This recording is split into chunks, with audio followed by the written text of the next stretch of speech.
शांति।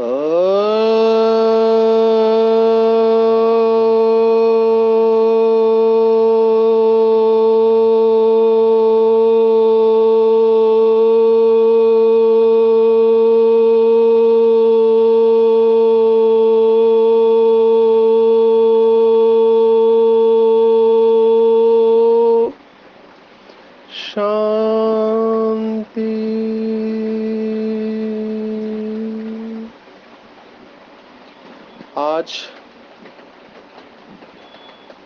16 सितंबर 2022 भारत में शुक्रवार है।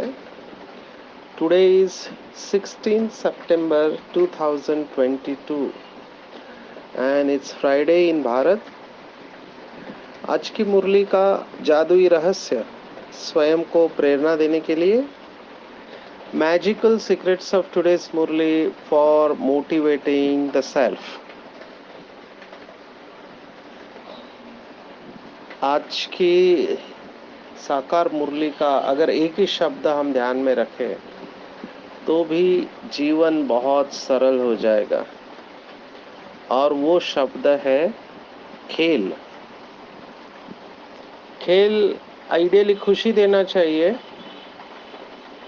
क्योंकि खेल बोलते ही दो बातें आती है खेल के साथ जुड़ी हुई है, वो है हार और जीत। तो ये पूरा ड्रामा एक खेल है। भक्ति मार्ग में दूसरा शब्द इस्तेमाल किया इस खेल के लिए, और वो है लीला। भक्ति मार्ग में कहते हैं कि ये सब भगवान की लीला है, या भगवान की लीला अपरंपार है। ये भगवान ही सब लीला दिखा रहा है, कभी खुशी देता है, कभी गम देता है। तो सब बिल भगवान के ऊपर डाल दिया है और अपने आप को छुड़ा दिया है। और यथार्थ सत्य क्या है कि भगवान ने ड्रामा नहीं बनाया। भगवान ने ड्रामा नहीं बनाया, क्योंकि स्वयं भगवान कह रहा है कि ये बना बनाया है, मैंने नहीं बनाया। अब ये शब्द लोगों को स्वीकार करना बहुत मुश्किल होता है, क्योंकि ज़्यादातर लोगों की जो सोच होती है, इसको हम अंग्रेजी में कहते हैं लीनियर थिंकिंग, एक रेशा में सोचते हैं। बहुत भाई बहने अभी भी यहाँ अटके हुए हैं, मुझे पूछते हैं कि कभी तो शुरू हुआ रहेगा ड्रामा। भले लाखों करोड़ों वर्ष हुए, भले रिपीट होता है, लेकिन कभी तो शुरू हुआ होगा। ये एक ही प्रश्न पूछते हैं। और वर्तमान का विज्ञान, साइंस भी यहीं पे अटका हुआ है, क्योंकि उनका थिंकिंग भी लीनियर है, एक रेशा में सोचते हैं। और उन्होंने जो थ्योरी दी है उसमें बिग बैंग थ्योरी, माना एक बहुत बड़ा धमाका हुआ, जिसके बाद अलग अलग टुकड़े हुए, बहुत गर्म थे तो एक टुकड़ा ठंडा होके पृथ्वी हुआ, वहाँ पर पानी हुआ, फिर जलचर माना जल में रहने वाले, एक पेशीय अमीबा बने, और उसके बाद मल्टी सेल्युलर ऑर्गेनम माना बहुपेशीय प्राणी उत्पन्न हुए। ऐसे करके वो उत्क्रांतवाद का सिद्धांत बताते, पर वो भी मानते हैं कि लाखों साल पहले एक धमाका हुआ। और जब शुरुआत हुई, इस थ्योरी का सबसे बड़ा फ्लॉ ये है, सबसे बड़ी कमजोरी ये है कि जब आप कहते हैं कि ड्रामा कभी शुरू हुआ, तो ऑटोमेटिकली जब शुरू हुआ तो इसका मतलब कभी ना कभी खत्म भी होगा। वो घूमता रहता है, ये बात नहीं आती है फिर। और फिर यही बात वर्तमान समय का विज्ञान भी कहता है कि कुछ सालों के बाद, फिर वो लाखों साल हो सकते हैं, मुझे एग्जैक्ट पता नहीं वो आंकड़ा क्या है, लेकिन वो कहते मिलियन बिलियन ईयर्स के बाद ये सूर्य भी या चांद भी इतना नज़दीक आएगा पृथ्वी के कि सब खत्म हो जाएगा। तो ये ड्रामा भी खत्म हो जाएगा पृथ्वी के ऊपर का। तो फिर जब ये दो थॉट रहते हैं कि कभी शुरू हुआ तो कभी बंद होगा, तो फिर ऑटोमेटिकली तीसरा विचार भी आता है कि अगर यहाँ पर हमारा जीवन समाप्त हुआ तो कौन से ग्रह पर हम जा सकते हैं। तो ऑटोमेटिकली फिर दूसरे ग्रहों की खोज करना चालू करते, जैसे अभी वर्तमान समय विज्ञान मार्स माना मंगल के ऊपर प्लॉट बनाने की सोच रहा है, चांद के ऊपर भी बुकिंग चल रही है, पर वहाँ जाके रहेंगे कैसे वो सोच नहीं पाते हैं, क्योंकि बहुत मुश्किल है। और इसके साथ चौथा विचार भी जुड़ जाता है कि ऐसे कई लोग होने चाहिए, जैसे पृथ्वी के ऊपर लोग रहते हैं ऐसे दूसरे परग्रहों पे पर भी लोग रहने चाहिए। वो ग्रह को भी खोज रहे हैं जिसको अंग्रेजी में एलियंस कहते हैं। एलियंस माना परग्रह निवासी। क्या कोई रहता है दूसरे ग्रहों पर जैसे पृथ्वी के ऊपर लोग रहते हैं। ये सब कैसे चालू हुआ, क्योंकि ड्रामा कहीं ना कहीं शुरुआत होगा, कहीं ना कहीं खत्म होगा। ये एक प्रकार का सोच है। दूसरा सोच है जो हमको बाबा ने दिया। अभी इस पहले सोच में और भी प्रॉब्लम है कि अगर वो धमाका हुआ पहले या बिग बैंग हुआ तो वो किसने कराया, इसका कोई जवाब नहीं है। तो उसका प्रश्न भी अनुत्तरित होता है। और जब ये ड्रामा खत्म होगा उसके बाद क्या होगा, उसका भी जवाब नहीं है। तो जब एक रेषीय हम सोचते हैं कि स्टार्ट एंड एंड, शुरुआत और अंत, तब हमारे सामने बहुत सारे प्रश्न खड़े होते हैं। और ऐसे ही प्रश्न जब हम वृत्त में सोचते हैं, सर्कल में सोचते हैं, वृत्तीय सोच जिसको कहते हैं, उसमें भी ऐसे ही सोच उत्पन्न होते हैं। बाबा ने कहा बना बनाया है और हूबहू रिपीट होता है। ये ड्रामा अनादि है, माना इसका कभी आदि नहीं है और या अंत नहीं है, ये चलता रहेगा। तो ये अनादि या इटर्नल शब्द दिया गया, भारत से दिया गया। अभी ये जो थॉट है कि ये ड्रामा अनादि है, बना बनाया है, ये थॉट के भी एडवांटेजेस डिसएडवांटेजेस है। हम एडवांटेजेस को देखेंगे कि बना बनाया है, जैसे बाबा ने कई बार मुरली में कहा ना, बनी बनाई बन रही। तो ये तीनों शब्द बहुत इम्पोर्टेंट है। पहले भी सुनाया था कि बना हुआ है, मैंने कल्प पहले बना, लेकिन बना कैसे, बनाया गया तब बना ना, और फिर से बन रहा है। तो ये तीनों शब्दों में बनी बनाई बन रही, ये तीन शब्दों में आप फोकस किसके ऊपर करते हैं, उस अनुसार आपका पुरुषार्थ चलेगा। अगर आप पहले शब्द के ऊपर फोकस करते कि ये तो खेल बना हुआ है, मैं कुछ नहीं कर सकता, जो कल पहले हुआ है वही होगा, तो आप एक प्रकार से छोड़ देते हैं ड्रामा के ऊपर। आप कुछ नहीं कर सकते, जो ड्रामा में होगा वही होगा। अगर आप दूसरा शब्द पकड़ते हैं तो आपको ताकत मिलती है। क्या शब्द है दूसरा, बनाया गया, बनाया गया। ये शब्द बहुत इंपॉर्टेंट है मेरे हिसाब से, और हमको इसके ऊपर फोकस करना चाहिए। क्योंकि बाबा कहता है कि पुरुषार्थ और प्रारब्ध में पुरुषार्थ बड़ा है। तो बनाया गया माना मैंने अपना ड्रामा क्रिएट किया। जैसे अमृत वेला उठना नहीं उठना मेरे हाथ में है, तो मैं उठूं तो मुझे प्राप्ति है, नहीं उठूं तो मेरा नुकसान है। तो मैं क्रिएट कर रहा हूं। आज की मुरली में बाबा ने कहा कोई उल्टी सुल्टी बात करता है, ये उल्टी सुल्टी वाली बातें अभी पिछले कुछ दिन पहले भी आया था मुरली में, कि कोई उल्टा सुल्टा बोले तो शांत रहना है, उसको उल्टा जवाब नहीं देना है, क्योंकि दो हाथ से ताली बजती है। तो कोई उल्टा सुल्टा बोलता है तो वो अपना ड्रामा क्रिएट कर रहा है, और आपने उसको उल्टा जवाब दिया तो आपने भी अपना ड्रामा क्रिएट किया, क्योंकि बना रहे हैं। इसलिए इस बात को बहुत अच्छी तरह से समझना है।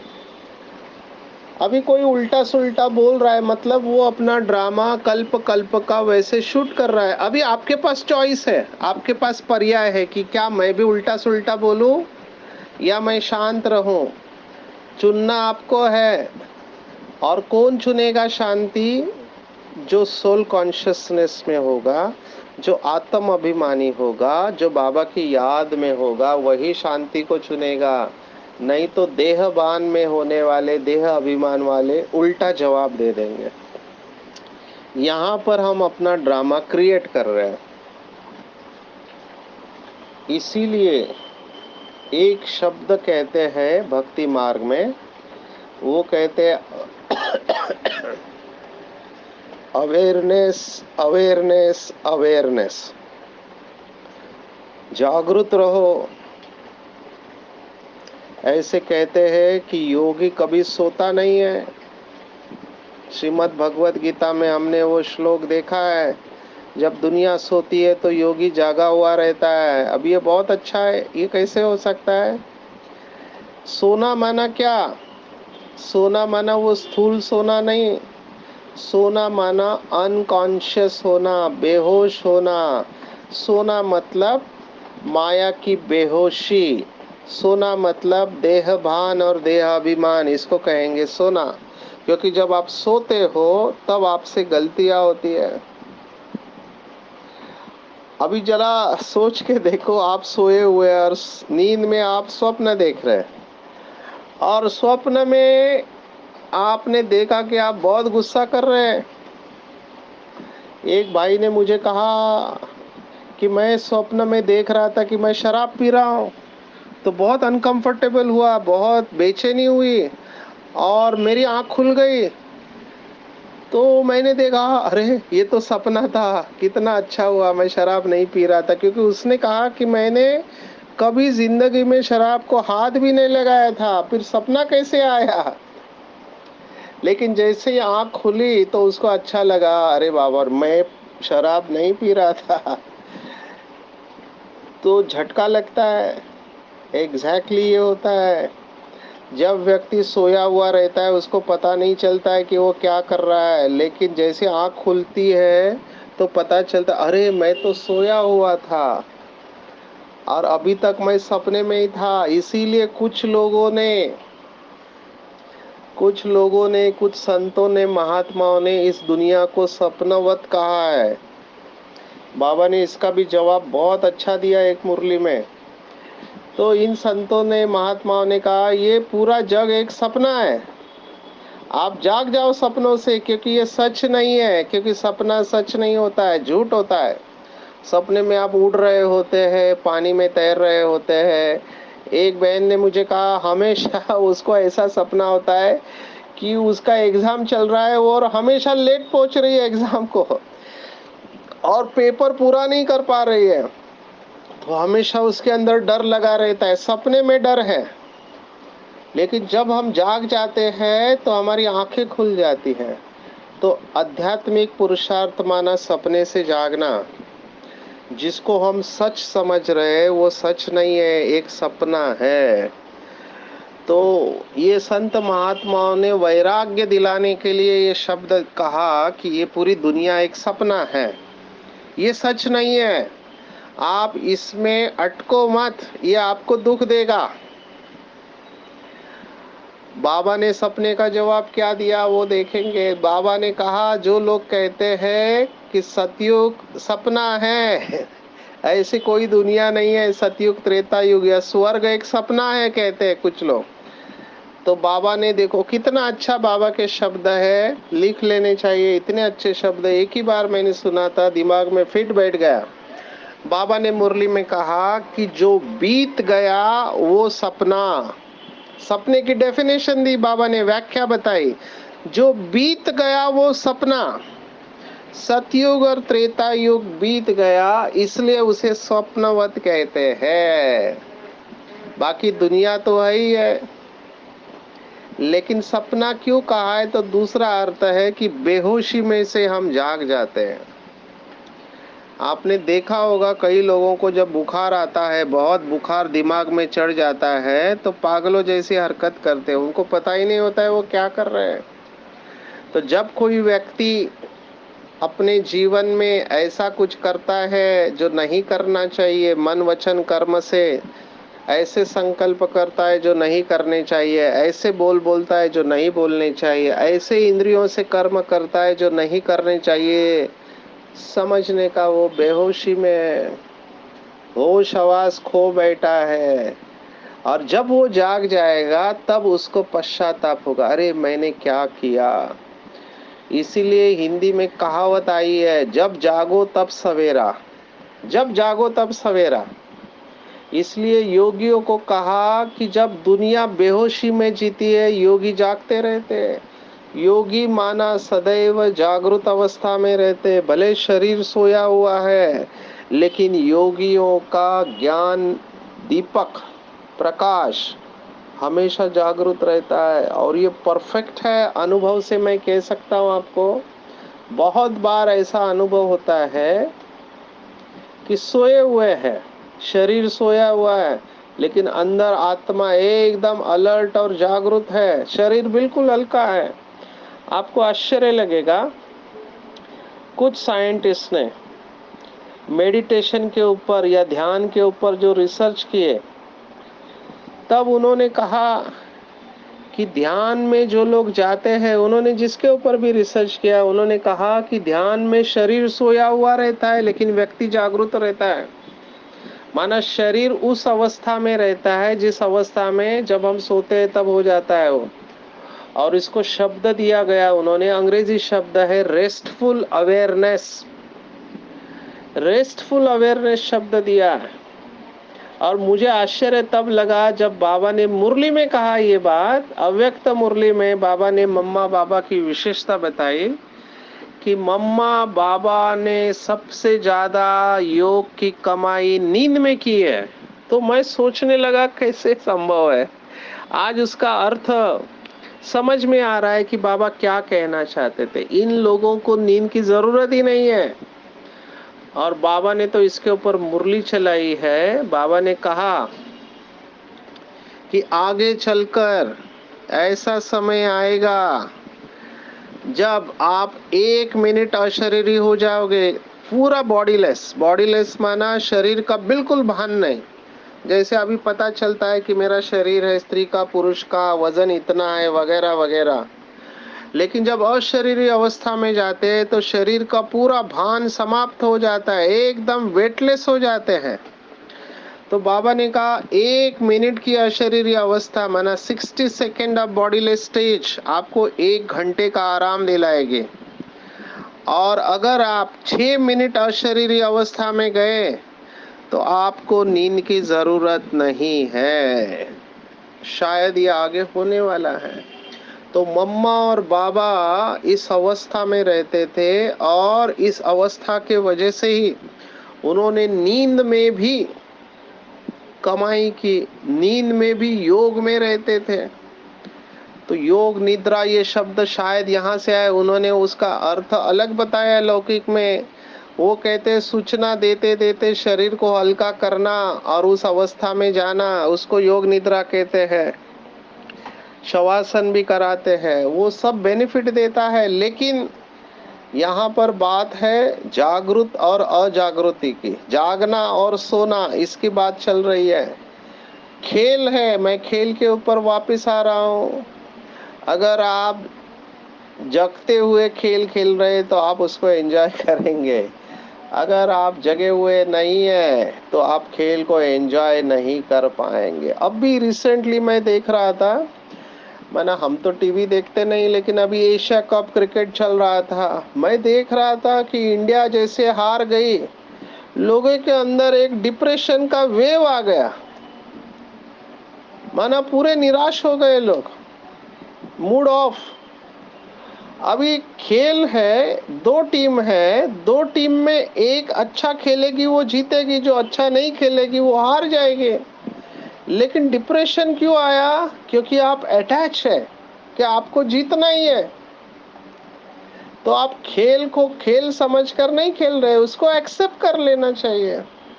लेकिन वो एक्सेप्ट नहीं होता है, हार एक्सेप्ट नहीं होती है। जो अच्छा खेला है उसको अप्रिशिएट करना चाहिए, वो भी नहीं होता है, अंदर ही अंदर उबलते रहते हैं। तो खेल को एंजॉय नहीं कर रहे। अगर हद के खेल को आप एंजॉय नहीं करेंगे तो इस बेहद के ड्रामा के खेल को कैसे एंजॉय करेंगे? ये बेहद का ड्रामा भी खेल है ना, और बाबा ने इस खेल के नियम हमको बताए हुए हैं। अगर आप नियमों के अनुसार खेलेंगे तो आपको बहुत मजा आएगा, बहुत मजा आएगा, बहुत आप एंजॉय करेंगे। बाबा ने मुरली में कहा है कि ये ड्रामा रचयिता बाप को बहुत पसंद है,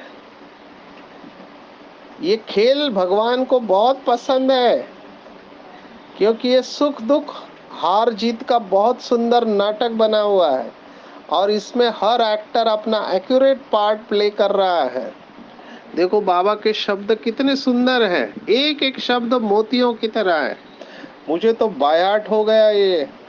एक मुरली में लास्ट पैराग्राफ आया था तो हमने उसको लैमिनेट करके रख दिया कि मीठे मीठे बच्चे अपनी अवस्था को एकरस बनाने के लिए कभी भी सुनी सुनाई बातों के ऊपर विश्वास नहीं करो। तुम एक बाप से सुनो, फालतू बातों से किनारा कर लो।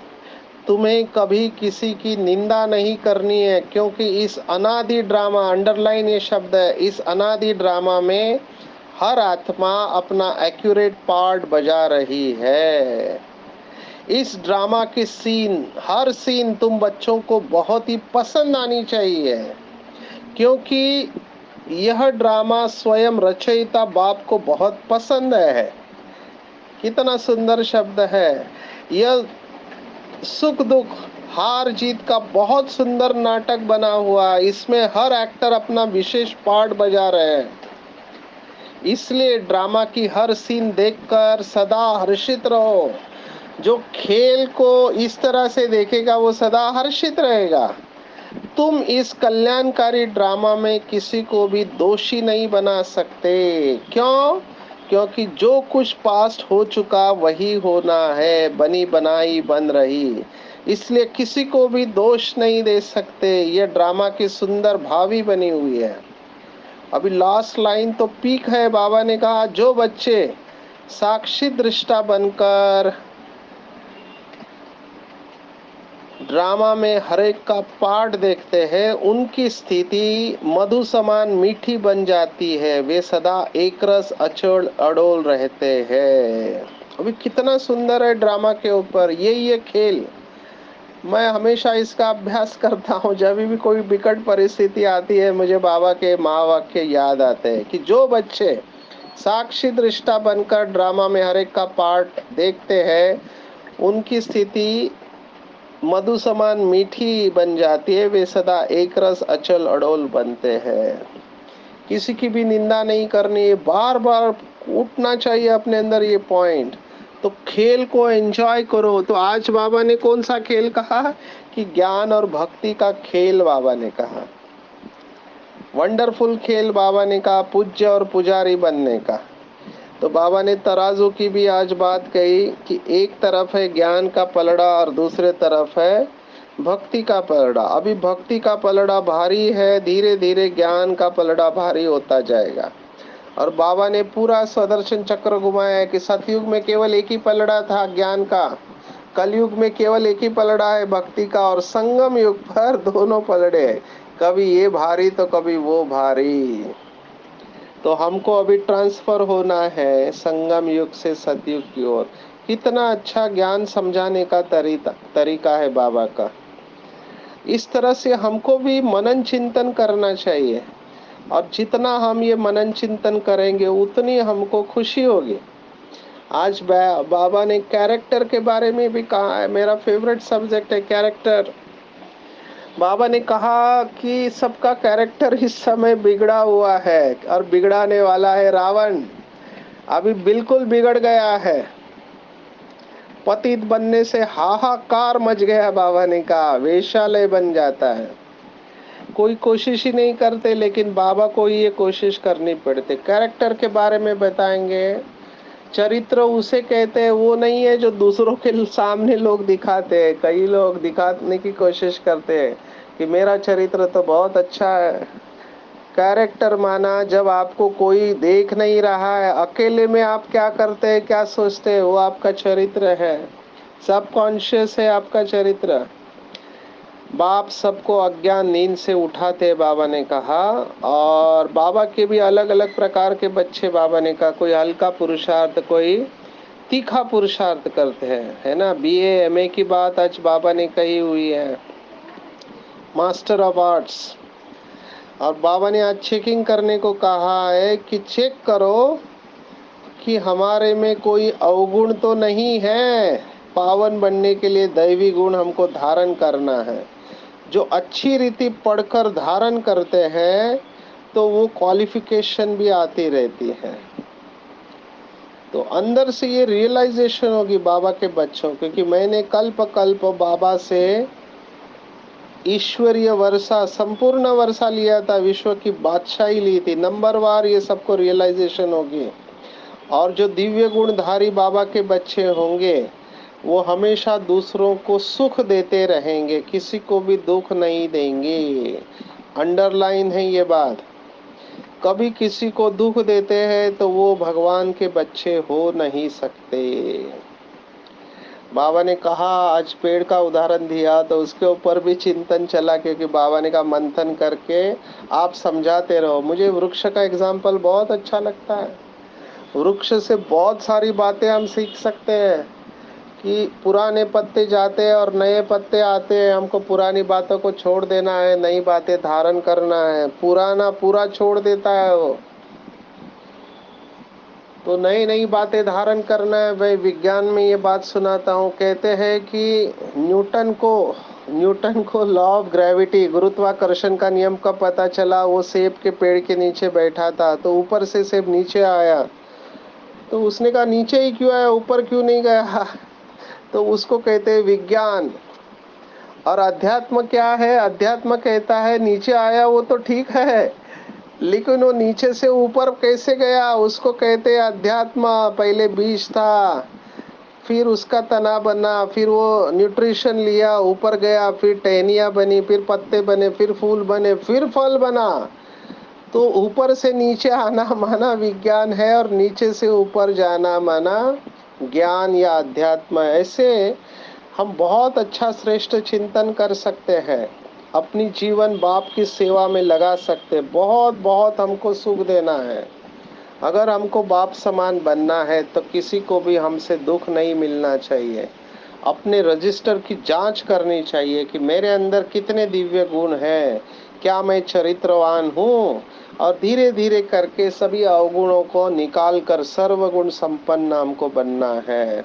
आज बाबा ने विशेष स्वदर्शन चक्र की बात की है कि दिन भर में बाबा ने जो भी टाइटल्स हमको दिए हैं उन टाइटल्स को स्मृति में रखो तो श्रेष्ठ स्थिति स्वतः ही बन जाएगी। स्वदर्शन चक्रधारी का टाइटल अगर रखेंगे तो परदर्शन चल नहीं सकता, क्योंकि स्वदर्शन माना ही माया जीत। शास्त्रों में कहानियां बताई कि स्वदर्शन चक्र या सुदर्शन चक्र जो है उसके आगे कोई भी असुर ठहर नहीं सकता। माया का गला कट जाता है तो माया उसके आगे आने की हिम्मत भी नहीं रख सकती। तो बहुत शक्तिशाली ये स्वमान है। आप सबको पता हो, बाबा जब लेटर लिखता था तब बाबा बच्चों को यही टाइटल देता था, ब्राह्मण कुलभूषण स्वदर्शन चक्रधारी बच्चे, क्योंकि स्वदर्शन से ही विकर्म विनाश होते हैं।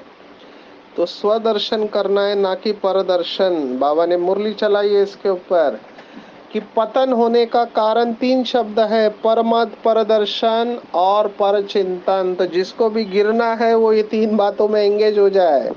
अगर अवस्था खराब करनी है तो परमत से प्रभावित हो जाओ, परचिंतन करो और परदर्शन करो।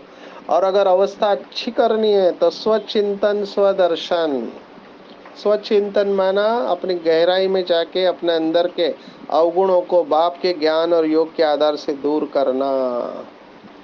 और ये जब आप करते जाएंगे तो हम मैच्योर बनते जाते हैं, बचपन का खेल समाप्त हो जाता है और हम वाणी से परे की अवस्था में स्थित हो जाते हैं, जिसको कहा वानप्रस्थ अवस्था।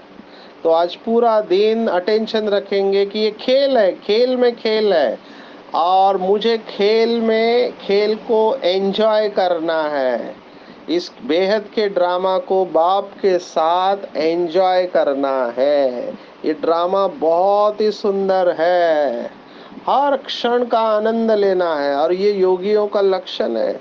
योगी माना, मराठी में ऐसे कहते, महाराष्ट्र में, आनंदाचे डोई आनंद तरंग, माना आनंद के तालाब में आप आनंद के तरंगों में, लहरों में लहरा रहे, उसी को योगी कहेंगे। तभी हम कहेंगे कि हमने ड्रामा को यथार्थ रूप से समझा। अच्छा, ओम शांति।